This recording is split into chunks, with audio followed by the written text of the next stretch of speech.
Good afternoon to all of you.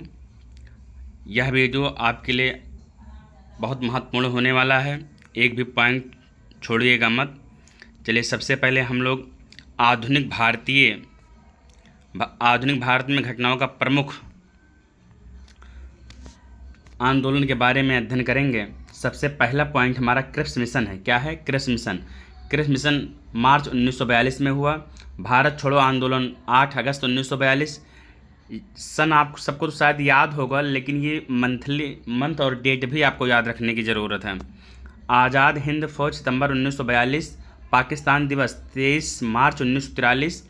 CR formula March 1944। Label योजना 14 जून 1945। शिमला सम्मेलन 25 जून से 14 जुलाई 1945। आज़ाद हिंद फौज मुकदमा नवंबर 1945। नौसेना विद्रोह 18 से 23 फरवरी 1946। ये जितने भी पॉइंट हैं सब इम्पोर्टेंट हैं। क्रिप्स मिशन मार्च 1942 में आया। भारत छोड़ो आंदोलन कब हुआ? 8 अगस्त 1942। और 1 अगस्त 1920 को हुआ था असहयोग आंदोलन। और आज़ाद हिंद फौज सितंबर 1942। पाकिस्तान दिवस 23 मार्च 1943। CR फार्मूला मार्च 1944। बेबल योजना 14 जून 1945। तो 44 में CR फार्मूला आया और उसके बाद बेबल योजना 1945 में आया। उसके बाद जो है शिमला सम्मेलन हुआ 25 जून से 14 जुलाई 1945। आज़ाद हिंद फौज मुकदमा नवंबर 1945। नौसेना विद्रोह 1946 में हुआ, लेकिन कब? फरवरी 1946 में हुआ। उसके बाद जो है इटली की घोषणा 15 मार्च 1946। ये देखिए 46, ये जो 46 वाला है 5 नौसेना विद्रोह से लेकर और अंतरिम सरकार गठन तक, ये आप लोग नोट कर लीजिए। इम्पोर्टेंट, वेरी इम्पोर्टेंट है। नौसेना विद्रोह कब हुआ? 18 से 23 फरवरी 1946। इटली की घोषणा 15 मार्च 1946। कैबिनेट मिशन का आगमन 24 मार्च 1946। प्रत्यक्ष कार्रवाई दिवस 16 अगस्त 1946। अंतरिम सरकार गठन सितंबर 1946। तो फरवरी 46 सब है 1946। तो फरवरी में नौसेना, मार्च में इटली, फिर मार्च में 2 हुआ इटली और जो है कैबिनेट। तो कैबिनेट आया 24 मार्च को और इटली आया 15 मार्च को। प्रत्यक्ष कार्रवाई दिवस 16 अगस्त 1946। और अंतरिम सरकार गठन कब हुआ? 2 सितंबर 1946। ये जो है काल क्रमानुसार में पूछ लिया जाएगा कि सुव्यवस्थित इसको सेट करिए, तो इसको स्क्रीन साइड कर लीजिए। अगला है माउंटबेटन योजना 3 जून 1947। इसके बाद जो है प्रमुख संध हम देखेंगे कौन कौन सा संध हुआ था। असुर अली की संध 1639। असुर अली की संध 1639। इस संध ने मुगल साम्राज्य और अहोम की स्थापना 1928 में हुआ था। अहोम साम्राज्य के बीच सीमा की स्थापना की और अहोम को जीतने के लिए मुगल के प्रयासों का समाप्त कर दिया। अगला है पुरंदर की संध, वेरी इंपॉर्टेंट। पुरंदर की संध 1665 में हुआ। कब हुआ? 1665 में हुआ। यह कभी कभी मिलान करने के लिए पूछ ले जाए, एक तरफ संध दे देगा, एक तरफ संध दे देगा। तो पुरंदर की संध कब हुआ? 1665 में। असुर अली की संध 1639 में हुआ। यह संध राजपूत शासक और मुगल साम्राज्य के कमांडर जय सिंह प्रथम, किसके बीच? जय सिंह प्रथम और मराठा छत्रपति शिवाजी महाराज के बीच हुआ था। जय सिंह द्वारा पुरंदर के किले की घेराबंदी करने के बाद शिवाजी को समझौते पर हस्ताक्षर करने के लिए मजबूर होना पड़ा। पुरंदर की संध की बात सब हो रही है। अगला है अलीनगर की संध। अलीनगर की संध 1757 में हुआ। यह संध सिराज उद्दौला और रॉबर्ट क्लाइव के बीच हुआ। किसके बीच हुआ? सिराज उद्दौला और रॉबर्ट क्लाइव के बीच हुआ। इसमें अंग्रेज कलकत्ता की मजबूत कर सके और ब्रिटिश माल को बिना कर के बंगाल से गुजरने की अनुमति मिली। अगला है इलाहाबाद की संध 1765 में हुआ। कब हुआ इलाहाबाद की संध? 1765 में। यह संध रॉबर्ट क्लाइव और मुगल बादशाह शाह आलम द्वितीय के बीच हुआ था। तो किसके बीच हुआ? रॉबर्ट क्लाइव और शाह आलम द्वितीय के बीच हुआ। कौन सी संध? इलाहाबाद की संध। कब हुआ? 1765 में हुआ। रॉबर्ट क्लाइव, शाह आलम द्वितीय। इससे अंग्रेजों को बंगाल, बिहार और उड़ीसा से मुगल साम्राज्य की ओर से कर एकत्र करने का अधिकार मिला। किसे मिला? बंगाल, बिहार, उड़ीसा से। बंगाल, बिहार, उड़ीसा से मुगल साम्राज्य की ओर से कर, टैक्स एकत्र करने का अधिकार मिला। किस संधि के तहत? इलाहाबाद संधि के तहत अंग्रेजों को बंगाल, बिहार, उड़ीसा, 3 राज्य इंपॉर्टेंट है, तीनों नोट कर लीजिए।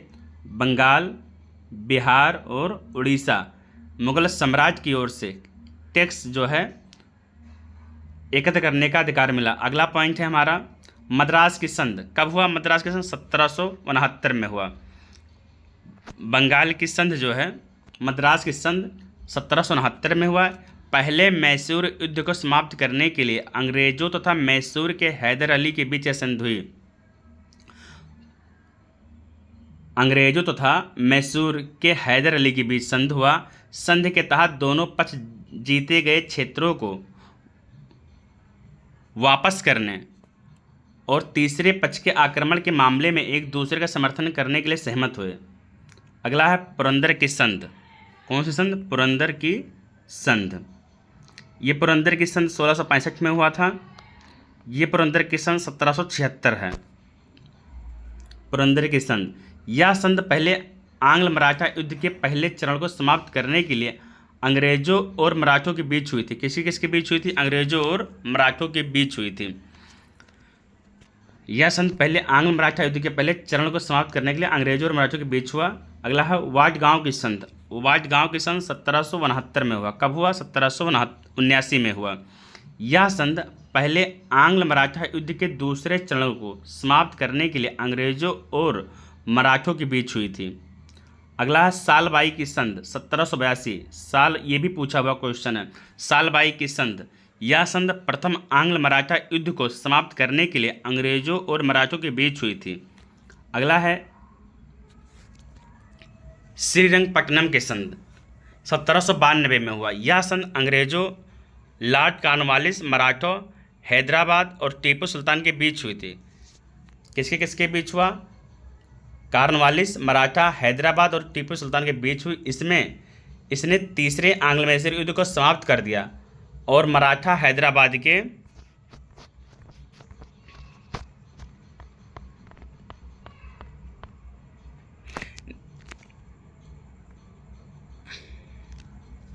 निजाम तथा अंग्रेजों ने टीपू सुल्तान के लगभग आधे इलाकों पर कब्जा कर लिया। अगला है लाहौर की संधि। लाहौर की संधि कब हुआ? 1846 में हुआ। कब हुआ? 1846 में। यह संधि गवर्नर जनरल हेनरी हार्डिंग, कौन था? हेनरी हार्डिंग और युवा महाराज दिलीप सिंह बहादुर के प्रतिनिधित्व में लाहौर दरबार के सदस्यों के बीच हुई थी। यह संधि आंग्ल सिख युद्ध समाप्त हुआ। इस संधि से आंग्ल जो सिख था युद्ध ये समाप्त हुआ। किस संधि के तहत? लाहौर की संधि के तहत आंग्ल सिख युद्ध समाप्त हुआ। अगला है अमृतसर की संधि। अमृतसर की संधि जो है 1846 में हुआ था। इस संधि के द्वारा ब्रिटिश ईस्ट इंडिया कंपनी ने महाराजा गुलाब सिंह को कश्मीर बेचा। इस संधि के द्वारा ब्रिटिश ईस्ट इंडिया कंपनी ने महाराजा गुलाब सिंह को कश्मीर बेचा। किस संधि के तहत ब्रिटिश ईस्ट इंडिया कंपनी ने कश्मीर को बेचा था? तो वह अमृतसर की संधि के तहत कश्मीर को बेचा। कब? 1846 में जो संधि हुआ था उस समय। महाराजा गुलाब सिंह के वंश ने 1947 तक शासन किया, जब महाराजा हरी सिंह ने कश्मीर को भारत को सौंप दिया। इसके बाद हमारा कुछ महत्वपूर्ण अधिनियम है जो जानना बहुत ही ज़रूरी है। चलिए हम देखते हैं। पहला है हमारा शिशु वध प्रतिबंध अधिनियम। शिशु वध अधिनियम, इस समय जो है गवर्नर जनरल बेलेजली हैं। कौन है? बेलेजली। 1798 से 1805 इसका जो विषय था वो शिशु हत्या पर प्रतिबंध था। अगला है एज ऑफ कंसेक्ट एक्ट अधिनियम लैंसडाउन के कार्यकाल में हुआ। इसका विषय था लड़कियों के लिए ब्याह की आयु 12 वर्ष निर्धारित की गई। अगला शारदा एक्ट, इंपॉर्टेंट है। शारदा एक्ट उस समय जो है गवर्नर जनरल इरविन थे। वर्ष था 1930। इसमें यह कहा गया कि लड़की के लिए विवाह की 14 वर्ष और लड़के की आयु 18 वर्ष, और लड़की के लिए विवाह की आयु कितनी निर्धारित की गई है? 12 वर्ष एज ऑफ कंसेक्ट एक्ट अधिनियम में, और शारदा एक्ट में 14-18, ऐसे याद कर लीजिएगा। अगला है हिंदू विधवा, स्टार लगा लीजिएगा। हिंदू विधवा पुनर्विवाह अधिनियम कैनिंग के समय हुआ 1856 में। इसमें जो है विधवा विवाह की अनुमति मिली। हिंदू विधवा पुनर्विवाह में इसमें जो है विधवा विवाह की अनुमति मिली 1856 में। गवर्नर जनरल कौन था? लॉर्ड कैनिंग थे। अगला है दास प्रथा पर प्रतिबंध अधिनियम एलनबरो के समय हुआ 1843 में। 1835 के चार्टर अधिनियम द्वारा 1843 में दासता को प्रतिबंधित कर दिया गया। अगला सती प्रथा अधिनियम कौन सा है? सती प्रथा अधिनियम Lord William Bentinck governor general थे। कब हुआ यह सती प्रथा का अंत प्रतिबंध? तो 1829 में सती प्रथा पर पूर्ण प्रतिबंध कर दिया गया। अगला है नेटिव मैरिज एक्ट, इंपॉर्टेंट है। नेटिव मैरिज एक्ट अधिनियम, उस समय गवर्नर नॉर्थ ब्रुक थे। 1872 में अंतरजातीय विवाह का इसमें मामला था। अगला है जैन ग्रंथ रचनाकार कल्पसूत्र हैं। स्याद मंजरी के मल्लसेन हैं, ये भी जो है इम्पोर्टेंट है। उसके बाद जो है छापते चलिएगा, एक भी पॉइंट छोड़ना मत। पेपर जब होगा तो यही सब क्वेश्चन बनेंगे। न्यायावतार सिद्धसेन दिवाकर थे। न्याय अवतार कौन है? सिद्धसेन दिवाकर। न्यायदीप का धर्मभूषण, पंच बिसंतिका पद्मनाद, परिशिष्ट परवन हेमचंद्र, दव्य संग्रह नेमचंद्र, तत्वार्थ सूत्र उमा स्वामी, श्लोक वर्तिका विद्या स्वामी, प्रवचनसार कुंद कुंद। इसके बाद जो है अकबर के कुछ महत्वपूर्ण कार्य है, उसको हम देख लेते हैं एक नज़र से। 1562 में दास प्रथा का अंत हुआ। दास प्रथा का अंत किसने किया? तो अकबर ने किया। कब किया? 1562 में। अगला है 1562 में ही अकबर की हरम दल से मुक्ति हुई। तो 62 का दो इम्पोर्टेंट है, दास प्रथा का अंत हुआ और हरम दल से मुक्ति हुआ। 63 में है तीर्थ यात्रा कर समाप्त। कैसे याद करेंगे? तो तीर से जो है 63 भी निकल रहा है शब्द, और 63 से जो है तीर्थ यात्रा भी आ रहा है। थोड़ा सा प्रोनाउंसिएशन करिएगा, अभी समझ में आ जाएगा।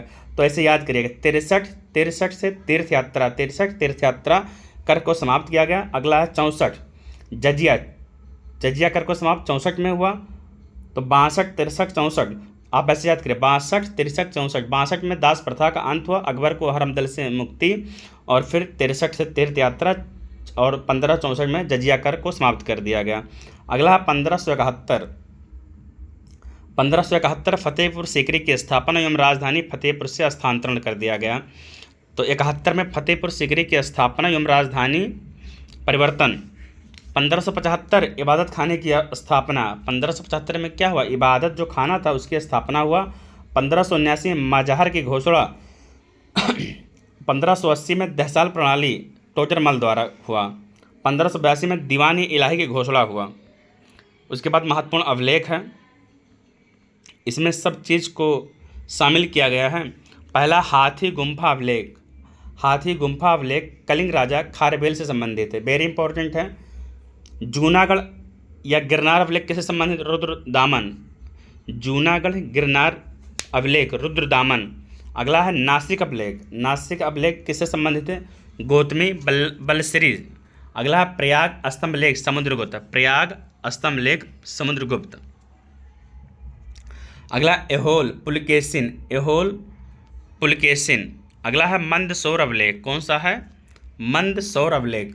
तो मंदसौर अभिलेख जो मालवा नरेश यशोवर्मन से संबंधित है। मंदसौर जो है मालवा नरेश यशोवर्मन से संबंधित है, जबकि ग्वालियर अभिलेख प्रतिहार नरेश भोज से संबंधित है। ग्वालियर अभिलेख प्रतिहार नरेश भोज से संबंधित है। भीतरी एवं जूनागढ़ किससे संबंधित है? स्कंदगुप्त से संबंधित है। द्योपाड़ा अभिलेख, वेरी इंपॉर्टेंट। द्योपाड़ा अभिलेख बंगाल शासक विजय सेन के नेतृत्व से संबंधित है। तो एहोल हो गया हमारा पुलकेशिन द्वितीय, मंदसौर हो गए यशोवर्मन, ग्वालियर प्रतिहार नरेश भोज, और भीतरी एवं जूनागढ़ अभिलेख स्कंदगुप्त से संबंधित है, जबकि द्योपाड़ा अभिलेख विजय सेन से संबंधित है। अगला है पेशवाओं के काल में मराठा। ये पूरा जो है छाप लीजिए या स्क्रीनशॉट कर लीजिए, पूरा सीरियल से है। आरओ में अब की बार यहाँ से भी क्वेश्चन बने थे। तो सबसे पहले हमारा बालाजी विश्वनाथ है। कौन है? बालाजी विश्वनाथ। आप ऐसे याद करिए, सबसे पहले जो हमारे सावन का महीना चल रहा है, 12 ज्योतिर्लिंग में भगवान काशी विश्वनाथ जी विराजमान हैं।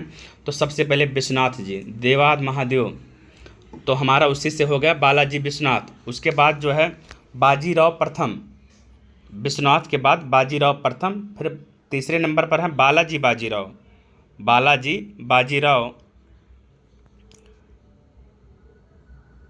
उसके तो पहला हमारा बालाजी विश्वनाथ हो, उसके बाद बालाजी प्रथम, फिर बालाजी बाजीराव, तीसरा है माधवराव, तीसरा है माधवराव, चौथा है नारायण राव। नारायण राव का शासनकाल जो है 1772 से 1773 है। माधव नारायण राव का 74 से 95 है। इसके बाद जो आएंगे बाजीराव द्वितीय, कौन आएंगे? बाजीराव द्वितीय, इनका है 1795 1818। तो मैंने समझा ये जो पूरा क्रम है, बालाजी विश्वनाथ, बाजीराव प्रथम, बालाजी बाजीराव, माधवराव, नारायण राव, फिर माधव नारायण राव, माधवराव प्रथम है, फिर माधव नारायण राव है, फिर लास्ट में है बाजीराव द्वितीय। ये ज़रूर जो है स्क्रीनशॉट करिए और लिख लीजिए, यहाँ से क्वेश्चन फिर बनेंगे अब की बार। बालाजी विश्वनाथ, बालाजी प्रथम, बाजीराव प्रथम, फिर बालाजी बाजीराव, माधवराव, नारायण राव, माधव नारायण राव, फिर बाजीराव द्वितीय। उसके बाद जो है ये भी जो है सेट करने के लिए आता है। आप लोग पढ़िए, तब तक मैं एक पानी पी लूँ।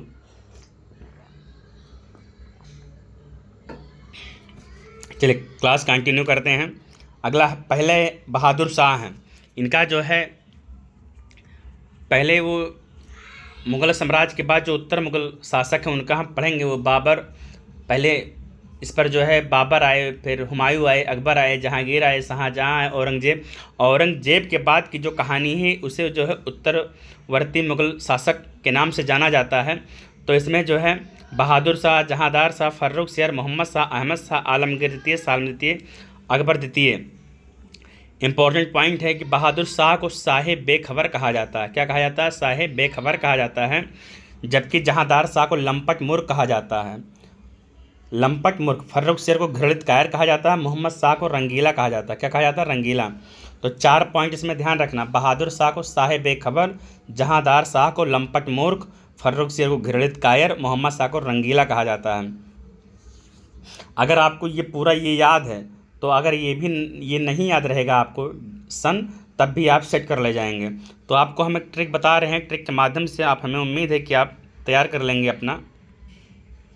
ऐसे BJEF, उसके बाद जो है यहाँ से मैं लिख रहा हूँ BJEF, फिर उसके बाद मास, उसके बाद अब। तो बहादुर शाह, जहांदार शाह, फर्रुख सियर, मोहम्मद शाह, अहमद शाह, आलमगीर द्वितीय, फिर उसके बाद शाह आलम द्वितीय है, फिर अकबर द्वितीय है, फिर उसके बहादुर शाह जफ़र है। अच्छा, यहाँ ए है, फिर यहाँ डबल ए है। तो कैसे याद करेंगे आप? अब आप बताओ, पहले छोटा आ आता है कि बड़ा आ आता है? तो आप कहेंगे कि छोटा आता है, तो छोटा आ से पहले अहमद होगा, तब फिर बड़ा आएगा, तो फिर उसके बाद तब आलम आएगा। ऐसे आपको याद रखना है। BJEF मास अब। बहादुर शाह, जहांदार शाह, फर्रुख सियर, मोहम्मद शाह, अहमद शाह, आलमगीर द्वितीय, शाह आलम द्वितीय। उसके बाद जो है फिर अब है, तो अकबर द्वितीय, बहादुर शाह, जफ़र। उम्मीद करते हैं कि ये पूरा आपको समझ में आ गया होगा। चलिए अगला पॉइंट हम देखते हैं। इसमें वही सब पॉइंट शामिल किया गया है जो हमेशा क्वेश्चन बनते हैं। अगला है आंग्ल मैसूर युद्ध। कभी कभी सन पूछ लेता है, कभी वही पूछ लेता है गवर्नर जनरल कौन था। तो आज सब कॉन्सेप्ट में ख़त्म कर दूंगा। प्रथम आंग्ल मैसूर युद्ध कब हुआ? 1767 1769 में हुआ, पहला पॉइंट। उसके बाद जो है इसमें कौन सी संधि हुआ? तो मद्रास की संधि हुआ, 2 पॉइंट हुआ आपका। तीसरा पॉइंट आपका बन रहा है हैदर अली और अंग्रेज गवर्नर बेरलेस के बीच हुआ। किसके बीच हुआ? हैदर अली और अंग्रेज गवर्नर बेरलेस के बीच, जिसमें अंग्रेजों की हार हुई। तो 3 पॉइंट आपका ये बना, ठीक है। 4 पॉइंट, पहला 1767 1769, दूसरा कौन सी संधि हुआ? मद्रास की संधि हुआ। फिर जो है हैदर अली और अंग्रेज गवर्नर बेरलेस के बीच हुआ, जिसमें अंग्रेजों की हार हुई, ठीक। द्वितीय आंग्ल मैसूर 1780 से 1784, मंगलोर की संधि, हैदर अली और अंग्रेज वारन हेस्टिंग्स के बीच हुआ। तीसरा पॉइंट है हमारा तृतीय आंग्ल मैसूर युद्ध श्रीरंगपट्टनम की संधि के तहत ये समाप्त हुआ। टीपू सुल्तान और अंग्रेज लॉर्ड कॉर्नवालिस के बीच लड़ाई किसन द्वारा समाप्त हुई। चौथा है आंग्ल मैसूर 1797-1799। टीपू सुल्तान और अंग्रेज लॉर्ड वेलेस्ली के बीच टीपू की हार हुई, युद्ध में दिवंगत हुआ, मैसूर शक्ति का पतन हो गया। मैसूर शक्ति का पतन हो गया। मैं आपको इसमें कुछ बताने जा रहा हूँ, बहुत ध्यान से सुनिएगा। आंग्ल मैसूर युद्ध जहाँ से क्वेश्चन बनते हैं तो सबसे पहले इसमें बनता है कि कौन से युद्ध में गवर्नर जनरल कौन था। तो ट्रिक है आपका वार में कार जला, वार में कार जला, वार में कार जली। तो पहले गवर्नर जनरल तो बैरलेस्ट है, लेकिन आप वो छोड़ दीजिए। दूसरा तीसरा इंपॉर्टेंट है क्योंकि पहले में स्पष्ट नहीं है। तो वार से वारन हेस्टिंग्स हो गया, कार से कॉर्नवालिस हो गया, जली से वेलेस्ली हो गया। तो दूसरे आंग्ल मैसूर युद्ध में गवर्नर जनरल आपके वारन हेस्टिंग्स थे, और तीसरे मैसूर युद्ध में कॉर्नवालिस थे, और चौथे में वेलेस्ली थे। तो ये आपका ट्रिक है वार में कार जली। अगला है किस संधि के तहत समाप्त हुआ। तो वो है ट्रिक आपका मामाश्री। क्या है? मामाश्री। माँ से मंगलोर की संधि, माँ से मद्रास की संधि, उसके बाद जो है मंगलोर की संधि, फिर श्रीरंगपट्टनम की संधि। ये आप ऐसे ही इस संधि के तहत समाप्त हुआ। ये सब संधि हुआ था उसमें। ठीक है, चलिए आगे हम चलते हैं।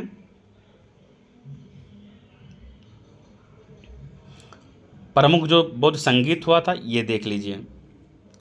बौद्ध संगीत, प्रथम बौद्ध संगीत राजगृह में हुआ 483 ईसा पूर्व। शासक कौन थे? अजातशत्रु थे। अध्यक्ष कौन थे? महाकश्यप थे।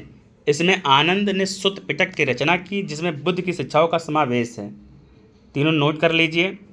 प्रथम बौद्ध संगीत अजातशत्रु के संरक्षण में हुआ। अध्यक्ष कौन थे? महाकश्यप थे। कहाँ हुआ? राजगृह में हुआ। तो मैं आपको कुछ पॉइंट बता रहा हूँ, ध्यान दीजिए। पहले तो हम ट्रिक आपको बताने जा रहे हैं स्थान का। तो उस स्थान का नाम है ट्रिक रवि प्रकाश। क्या है? रवि प्रकाश। राज से हो गया आपका राजगिरी, बीज से हो गया वैशाली, पाटलिपुत्र, कुंडलवन या कश्मीर। काश से कश्मीर हो गया आपका। ठीक, राजगिरी, वैशाली, पाटलिपुत्र, कुंडलवन, कश्मीर, आपका चारों हो गया। उसके बाद जो है आपका है वो शासक, उसका है ट्रिक अका अक। अका अक। पहले है अजातशत्रु, ठीक, उसके बाद कालाशोक। शासक की हम बात कर रहे हैं। अजातशत्रु हो गए, कालाशोक हो गए, अशोक हो गए, और जो है कनिष्क हो गए। तो ये दो ट्रिक आपको बताएं। ये दोनों ट्रिक अगर आपको ध्यान रहेगा तो आपका प्रश्न गलत नहीं होगा, क्योंकि जो क्वेश्चन बनते हैं मैं वही आपको बता रहा हूँ। अगला है द्वितीय बौद्ध संगीत। द्वितीय बौद्ध संगीत शासक कौन है? कालाशोक। मैं अभी ट्रिक बताया हूँ। उसके बाद जो है कहाँ हुआ? वैशाली में हुआ। हम अभी बताएं, पहले राजगिरी में हुआ, फिर दूसरा वैशाली में हुआ, तीसरा पाटलिपुत्र में हुआ, चौथा कश्मीर कुंडलवन में हुआ। अध्यक्ष कौन है? सबाकामी है। कौन है? सबाकामी। इसमें बौद्ध व्यवस्था स्थाविरवादियों और महासंघकों में विभाजित हो गई। अगला तृतीय बौद्ध संगीत पाटलिपुत्र में हुआ। शासक कौन है? अशोक हैं। कौन है? अशोक। अध्यक्ष कौन है? मोगलीपुत्र तिस्स हैं। चौथा बौद्ध संगीत कश्मीर में हुआ। कब हुआ? 72 ईस्वी में हुआ। शासक कौन है? कनिष्क हैं। मैं अभी बताया हूँ। अध्यक्ष कौन है? वसुमित्र और अश्वघोष। इसमें बौद्ध धर्म अंततः हीनयान और महायान में विभाजित हो गया। ये इंपॉर्टेंट लाइन है। चतुर्बौद्ध संगीत के बाद बौद्ध धर्म हीनयान और महायान में विभाजित हो गया। अगला है कुछ इंपॉर्टेंट शब्दावलियाँ हैं, उसको आप देख लीजिए। मौर्यकालीन प्रशासन में जो है समाहर्ता जो था वो आय का संग्रह करता था। उसके बाद सन्निघाता जो था वो राजकोषीय का अध्यक्ष था। तीसरा है प्रशासता, कारागार का अध्यक्ष को हम क्या कहते हैं? प्रशासता कहते हैं। नगर रक्षा का जो अध्यक्ष उसे नायक कहते हैं। सीता अध्यक्ष और पड़िया अध्यक्ष नोट कर लीजिए, पीसीएस में आया हुआ क्वेश्चन है। सीता अध्यक्ष राजकीय भूमि का संरक्षक होता था, और पड़िया अध्यक्ष जो है वाणिज्य विभाग का प्रमुख होता था। ठीक, अगला है वैदिक कालीन प्रशासन। तो इसमें जो है कुलपति जो है परिवार का मुखिया, ग्राम का मुखिया, अस्पास जासूस को कहते थे। चरागाहों का अधिकारी भागवह राजा संघर्षक होता था।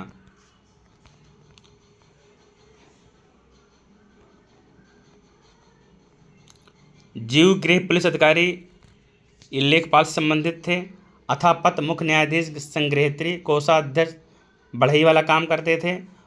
पला गला संदेश वाहक को कहते थे। गोबिंका टारना वन और खेलों के रक्षक होते थे। वेरी वेरी इंपॉर्टेंट, स्टार बना लीजिए डबल। उत्तर प्रदेश में 8 महाजनपद क्षेत्र उनकी राजधानी, कुल मिलाकर हमारे जो है 16 थे। और जब ये जो है अंगुत्तर निकाय से लिया गया था, जिसमें अगर पूछे कोई या प्रश्न ही वहाँ से बने कि यह जो है महाजनपद जो उत्तर प्रदेश में कितने थे, तो 8 थे। कितने थे? 8। तो मल्ल है, काशी है, कौशल है, वत्स है, चेद है, पंचाल है। कहाँ कहाँ है? तो मल्ल है देवरिया, बस्ती, गोरखपुर, सिद्धार्थनगर के ज़िले अर्थात कुशीनारा और पावा के पास। काशी जो है वाराणसी पता ही है आपको। कौशल फैजाबाद, गोंडा, बहराइच जिले की राजधानी, अयोध्या और श्रावस्ती। वत्स इलाहाबाद, मिर्ज़ापुर के ज़िले, राजधानी कौशाम्बी। चेद बुंदेलखंड क्षेत्र को कहते हैं, राजधानी इसकी सक्तमती थी। पांचाल की राजधानी अहिच्छत्र थी और काम्पिल थी। रोहेलखंड पश्चिमी यूपी में है। सूरसेन ब्रजमंडल, राजधानी मथुरा। कुरु जो है मेरठ में है और राजधानी इसकी इंद्रप्रस्थ थी। ये इम्पोर्टेंट था। अगला है, ये देखो यहाँ से भी कई बार क्वेश्चन बने हैं।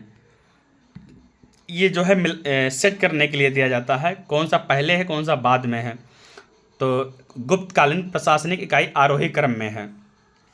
पहले आएगा देश, उसके बाद विषय, फिर बीथी, फिर पेट, फिर ग्राम।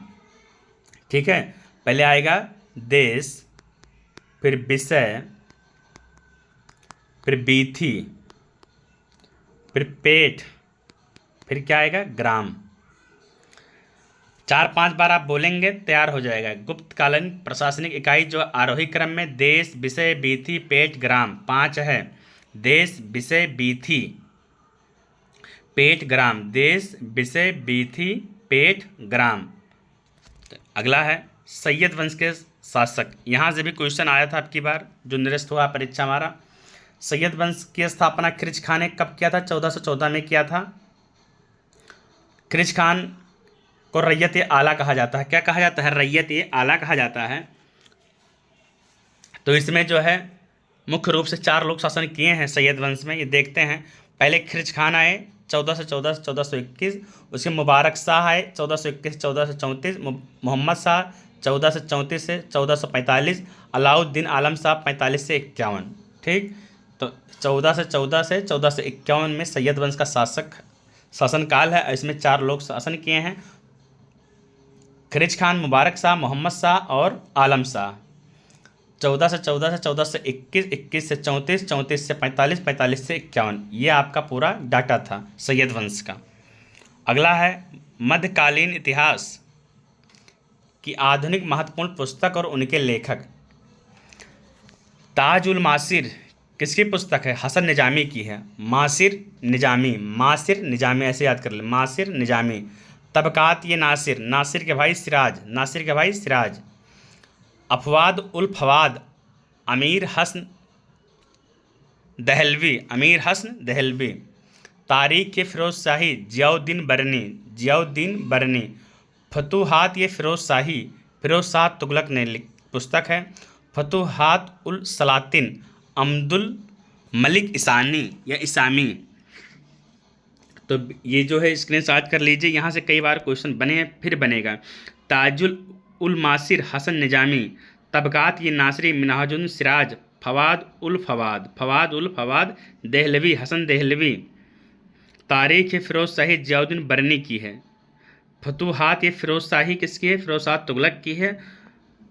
और तारीख ये फ़िरोज़ शाही जियाउद्दीन बरनी की है। उसके बाद जो है फतूह उस सलातिन मलिक इसामी की है। अगला है अमीर खुसरो की कुछ रचनाएं हैं। किरान उस सादेन, इसमें बुगरा खां और उसके बेटे केकुवाद के मिलन का वर्णन है। बुगरा खां और उसके बेटे केकुवाद के मिलन का वर्णन है। मिफ्ताह उल फतह जलालुद्दीन खिलजी के सैन्य अभियान आदि का वर्णन है। ठीक, अगला है खजाइन उल फतह। खजाइन उल फतह अलाउद्दीन खिलजी के शासन का वर्णन है इसमें। खजाइन उल फतह में अलाउद्दीन खिलजी के शासन का वर्णन है। अगला है नूह सिपेहर मुबारक खिलजी का चाटुकारिता पूर्ण वर्णन है इसमें। तीसरा है आशिका। आशिका गुजरात के राजकरण की पुत्री देवल रानी, क्या नाम है, देवल रानी और अलाउद्दीन के पुत्र खिजर खान की प्रेम कथा का वर्णन है। आशिका जैसे नाम से ही स्पष्ट हो रहा है, तो इसमें किसका चर्चा है, किसका जो वर्णन किया गया है, तो गुजरात के राजकरण की पुत्री देवल रानी नाम था और अलाउद्दीन के पुत्र खिजर खान की प्रेम कथा का वर्णन है इसमें। अगला है तुगलकनामा, इंपॉर्टेंट है भैया। तुगलकनामा गयासुद्दीन तुगलक की विजय का चित्रण है इसमें तथा खुसरो शाह के साथ उनके संघर्षों का वर्णन है।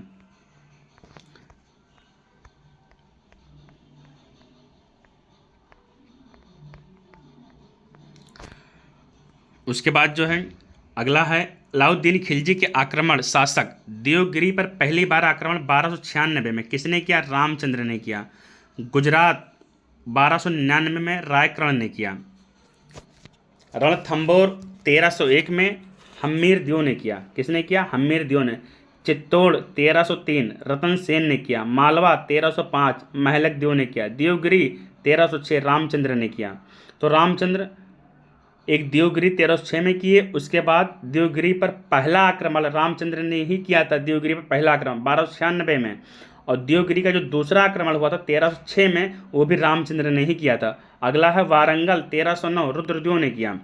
अगला है द्वार समुद्र 1311 होयसल वंश ने किया। उसके बाद है औरंगजेब के शासनकाल के युद्ध। छाप लीजिए पूरा या स्क्रीनशॉट कर लीजिए। मैं वही चीज़ बताऊंगा जो आपके पेपर की दृष्टि से इम्पॉर्टेंट है। बनारस के पास सुजा की हार हुआ, कब हुआ, 1658 में हुआ। अगला है धर्मत की लड़ाई अप्रैल 1658 में हुआ। सामूगढ़ की लड़ाई मई 1658 में हुआ। खजवा का युद्ध 1662 में हुआ और देवराई की लड़ाई कब हुआ, 1662 में हुआ। स्क्रीनशॉट करके रख लीजिए, यहीं से क्वेश्चन बनेगा और देखिएगा बाद में कि यहाँ से बन रहे हैं क्वेश्चन कि नहीं बन रहे हैं। धर्मत की लड़ाई 58, तो 58 में 3 हुआ है, बनारस के पास सुजा की हार और धर्मत की लड़ाई और सामूगढ़ की लड़ाई 1658। पहला है बनारस के पास सुजा की हार और धर्मत की लड़ाई और सामूगढ़ की लड़ाई। फिर खजवा के युद्ध 59 और देवराई 59, 58 59 यही आपको ध्यान रखना है। अगला है कुछ महत्वपूर्ण जनजात का विद्रोह हुआ था। सन्यासी विद्रोह 1763 में हुआ। पाइक विद्रोह 1817 में हुआ। भील विद्रोह 1818 में हुआ। छोटा नागपुर का विद्रोह 1820 में हुआ। रामौसी का विद्रोह 22 में हुआ। अहोम 28, अभी पिछले उसमें अभी हम बताए हैं आपको। वहाबी आंदोलन 1830। कोल विद्रोह 31-32, कोल विद्रोह 31-32। आप तत्काल हमारे साथ बोलिए। सन्यासी विद्रोह 1763, पाइक विद्रोह 1817, भील विद्रोह 18 से 18, छोटा नागपुर का विद्रोह 18 से 20, रामौसी विद्रोह 1822, अहोम 28, वहाबी 30, कोल 31-32, कोल 31-32।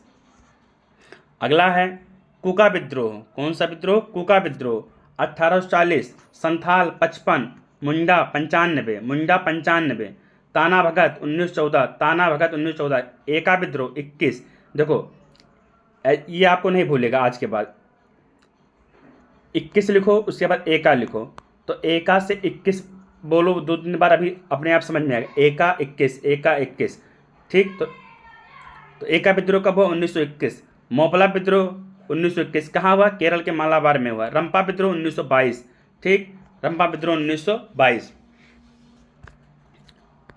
अगला है कांग्रेस से संबंधित। कांग्रेस की स्थापना 1885 में हुआ था। तो ये लिखा है कांग्रेस पूर्व स्थापित, इसका मतलब कांग्रेस की स्थापना से पहले जो संस्थाएं स्थापित हुई थी उसको चलिए हम लोग देख लेते हैं। तो ये जो घटनाएं रहेंगी सब 1885 के पहले रहेगा। तो पहला है east India association 1866 London, east India association 1866 London. संस्थापक दादा भाई नेहरू जी थे। कौन थे? दादा भाई नेहरू जी थे। अगला है इंडियन सोसाइटी। इंडियन सोसाइटी की स्थापना 1872 में हुआ, लंदन में हुआ। कौन किया? आनंद मोहन बोस ने किया। अगला है इंडियन एसोसिएशन 1876 कलकत्ता। ये था ईस्ट इंडिया एसोसिएशन, ये है इंडियन एसोसिएशन, ये 1876 कलकत्ता। कौन किया? आनंद मोहन बोस और सुरेंद्र नाथ बनर्जी अर्थात SN बनर्जी। अगला है पूना सार्वजनिक सभा 1870। पूना सार्वजनिक सभा 1870 कहाँ हुआ? जैसा नाम से स्पष्ट है, पूना में ही हुआ। संस्थापक कौन है? SS चिपलांकर। इसमें कुछ गलत लिखा है, लेकिन SS चिपलांकर आप पढ़िए। अगला है GB जोशी और MG रानाडे। अगला है मद्रास महाजन सभा 1884 कहाँ हुआ? चेन्नई में हुआ। फिर है संस्थापक इसके कौन है? GS अय्यर, MB चारी या M ब्रह्मचारी, Anand Charlu. Very important, Bombay presidency association 1885। इसके संस्थापक फिरोज शाह मेहता, KK तेलंग एवं बदरुद्दीन तैयब जी हैं।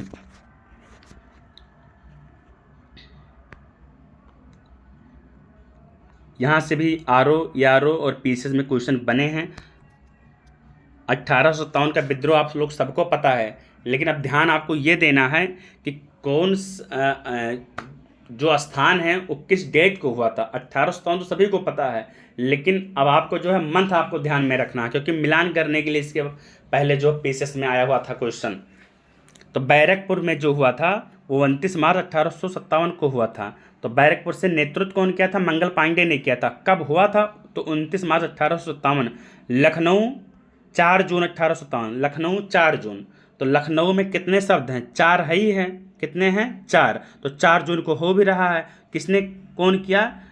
तो लखनऊ से 1857 का नेतृत्व बेगम हजरत महल ने किया। इनके लड़का का नाम क्या था? ब्रिजेश कादिर था। अगला है झांसी। तो इसका एग्जैक्ट डेट नहीं मालूम है, लेकिन ये कन्फर्म है कि जून में ही हुआ था 1857। और झांसी से नेतृत्व कौन किया था? रानी लक्ष्मीबाई ने किया था। अगला है मेरठ। तो मेरठ जो है 10 मई को हुआ था। 10 मई किसने किया था? कदम सिंह ने किया था। कानपुर से नाना साहब। कानपुर से नाना साहब कब किया? 5 जून 1857। तो 4 जून को जो हुआ लखनऊ में हुआ, 5 जून को कानपुर में हुआ, मेरठ को 10 मई में हुआ। तो देखो, माँ से मेरठ, माँ से मई, आप ऐसे मिलान कर लीजिएगा ऐसे ही, क्योंकि प्रश्न में ही उत्तर छिपा है। थोड़ा सा ध्यान दीजिए बस। अगला है राजा राम मोहन राय से संबंधित कुछ महत्वपूर्ण बातें हैं। 1809 में एकेश्वरवाद का उपहार पुस्तक लिखी। 1815 में आत्मीय सभा की स्थापना, वेरी इंपॉर्टेंट है। आत्मीय सभा की स्थापना कब हुआ? 1815 में हुआ। अगला है 1817 डेविड हियर के साथ हिंदू कॉलेज की स्थापना। 1820 में प्रिंसिप्स ऑफ जीसस पुस्तक लिखी। 1825 में वेदांत कॉलेज की स्थापना। 1858 में ब्रह्म समाज की स्थापना। ये बहुत विवादित है, इसको समझ लीजिए अच्छे से। 1858 में ब्रह्म समाज किसने किया? राजा राम मोहन राय ने किया। 1829 में लॉर्ड विलियम बेंटिंग के साथ सती प्रथा का उन्मूलन। अगला है किसान सभा आंदोलन। कौन सा है? किसान सभा आंदोलन। तो अवध किसान सभा की स्थापना 1920 में हुआ था। कहाँ किया था? प्रतापगढ़ में किया था। कौन किया था? बाबा रामचंद्र व जवाहरलाल नेहरू ने किया था। वेरी इंपॉर्टेंट है। अगला है संयुक्त प्रांत उत्तर प्रदेश किसान सभा 1918 लखनऊ। किसने किया? इंद्र नारायण द्विवेदी, मदन मोहन मालवीय और गौरी शंकर मिश्र इसके संस्थापक थे। वेरी इंपॉर्टेंट है, नोट कर लीजिए। 3 लोग हैं, इंद्र नारायण, मदन मोहन और गौरी शंकर। नारायण, देखिए इसमें अब आप ऐसे नहीं, ऐसे जैसे मैं याद करा रहा हूँ, आप दिमाग में सेट करिए। इंद्र भगवान हैं, मोहन कृष्ण भगवान हैं, प्लस शंकर जी हैं। ठीक है, तो इंद्र भगवान हो गए, कृष्ण भगवान हो गए और शंकर जी हो गए। तो इंद्र मोहन शंकर ऐसे याद कर लीजिए। इंद्र मोहन शंकर आपका जब सामने आएगा क्वेश्चन तो गलत नहीं होगा आज के बाद। इंद्र मोहन शंकर, इंद्र नारायण द्विवेदी, मदन मोहन मालवीय, गौरी शंकर मिश्र, इसके क्या संस्थापक थे? किसके? संयुक्त प्रांत किसान सभा। इसकी स्थापना 1918 में कहाँ हुआ? लखनऊ में हुआ। अगला है अखिल भारतीय किसान सभा की स्थापना कब हुआ? 1936। कहाँ हुआ? लखनऊ में हुआ। कौन कर रहा है? सहजानंद सरस्वती द्वारा हो रहा है। इसकी जो है और प्रमुख नेता NG रंगा, नमुंद्री पाद, नरेंद्र देव जैसे प्रमुख नेता शामिल थे। अगला है भारत में प्रमुख सूफी सिलसिले तथा भारत में इनके संस्थापक। तो एक भी पॉइंट इसमें छोड़ना मत, जैसा कि थंबनेल में ही साफ साफ लिखा है कि सब भूल जाना, लेकिन यह क्लास देखना मत भूलना, क्योंकि यह क्लास आपके लिए बहुत पावरफुल, और पावरफुल तो है ही है, प्लस नंबर दिलाने वाली क्लास है। सूफी सिलसिला,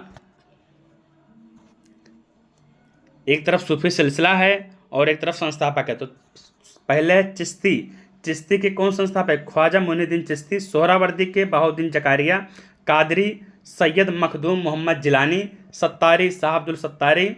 फिरदौसी शेख बदरुद्दीन समरकंदी। नक्शबंदी बाकी बिल्लाह। इसमें जो है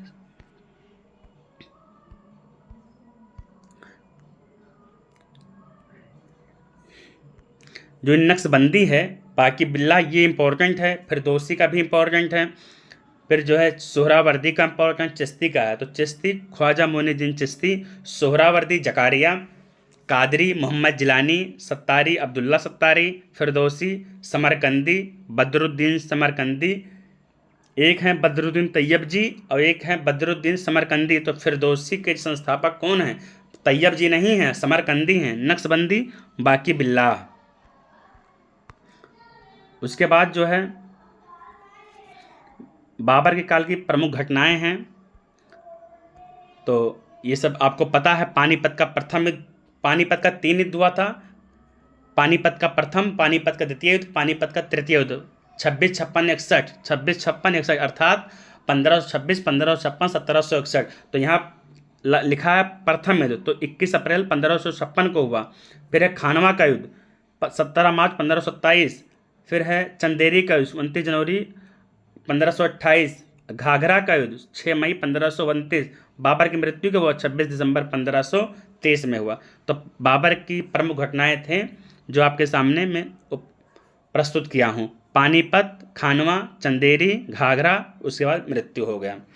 तो बहुत सारे इसमें ट्रिक भी हैं कि पहले पानी पिया, फिर खाना खाया, फिर खाना खा के चंदा दिया, उसके बाद घर चले गए, और जब घर चले गए तो इनकी मृत्यु हो गई। भाई हम आपके यहाँ आएंगे तो पहले पानी दोगी, उसके बाद तब खाना मिलेगा, उसके बाद मेहमान कोई है तो खाना खिलाने के बाद कोई चंदा देगा, चंदा देने के बाद उनका विदाई होगा, विदाई के बाद घर जाएंगे, घर से घाघरा होगा, उसके बाद उनकी घर जाकर मृत्यु हो गया। ठीक, ऐसे आपको याद कर लेना है। अगला है जो है दिल्ली सल्तनत के जो है प्रमुख वंश।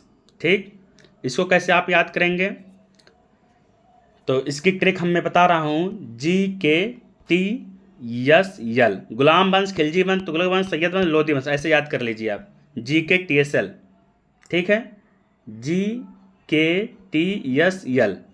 तो गुलाम वंश 1206 से 1290, 1290 से 1320, 1320 14 से 12, फिर 14 से 12 से 14 से 14, ये यहाँ पर जो है 1206 से 1290, 1290 1320, 1320 से 14 से 14 है, फिर 14 से 14 से 14 से 51, फिर 14 से 51 से 1526।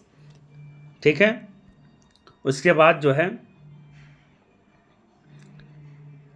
चलिए क्लास जो है लंबा हो जाएगा, आज हम यहीं तक पढ़ते हैं, फिर शाम को मैं इसके आगे कंटिन्यू करेंगे क्लास। उम्मीद है क्लास आपके लिए बहुत महत्वपूर्ण होगी और एक भी पॉइंट छोड़िएगा मत। इसी उम्मीद आशा के साथ जय हिंद, जय भारत।